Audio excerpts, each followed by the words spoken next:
ভয়ঙ্কর কালবৈশাখী ঝড়ের সতর্কতা আজ রাতেই আঘাত হানতে পারে, সাবধান না থাকলে বড় বিপদ। আবহাওয়াবিদ ওবায়দুল্লাহর পাঠানো তথ্য ও ছবিতে বিস্তারিত, চলুন জেনে নেওয়া যাক।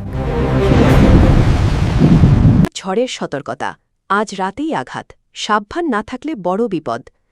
আগামী 1 থেকে 3 ঘণ্টার মধ্যে চাঁপাইনবাবগঞ্জ, রাজশাহী, নাটোর, কুষ্টিয়া, মেহেরপুর, চুয়াডাঙ্গা, ঝিনাইদহ, মাগুরা, যশোর, নড়াইল, সাতক্ষীরা, খুলনা, পিরোজপুর, বরগুনা, গোপালগঞ্জ, ফরিদপুর, রাজবাড়ী, পাবনা, সিরাজগঞ্জ, টাঙ্গাইল, মানিকগঞ্জ, ঢাকা, মুন্সিগঞ্জ, শরীয়তপুর, মাদারীপুর, বরিশাল, ঝালকাঠি, পটুয়াখালী, ভোলা জেলা ও আশপাশের এলাকায় অস্থায়ীভাবে পশ্চিম অথবা উত্তর পশ্চিম দিক থেকে ঘণ্টায় 50 থেকে 80 কিলোমিটার বেগে কালবৈশাখী ঝড় বয়ে যেতে পারে।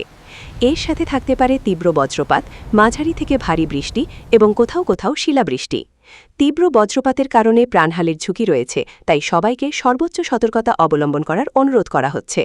সম্ভাব্য সময় রাজশাহী ও খুলনা বিভাগের জেলাগুলোতে আজ 30 এপ্রিল রাত 8টা থেকে 10টার মধ্যে ঝড় বৃষ্টি শুরু হতে পারে। ঢাকা ও বরিশাল বিভাগের জেলাগুলোতে রাত 10টা থেকে রাত 1টার মধ্যে ঝড় বৃষ্টির সম্ভাবনা রয়েছে। এছাড়াও সর্বশেষ আপডেট অনুযায়ী রাতের দিকে দেশের প্রায় সব জেলায় ঝড় বৃষ্টির প্রবণতা আরও বৃদ্ধি পেতে পারে। বিস্তারিত জানতে পূর্বের আপডেটগুলো ফলো করুন এবং সেই অনুযায়ী প্রস্তুতি নিন। আপনার এলাকার বর্তমান অবস্থা কমেন্ট করে জানান। কোথাও ঝড় শুরু হয়েছে কি?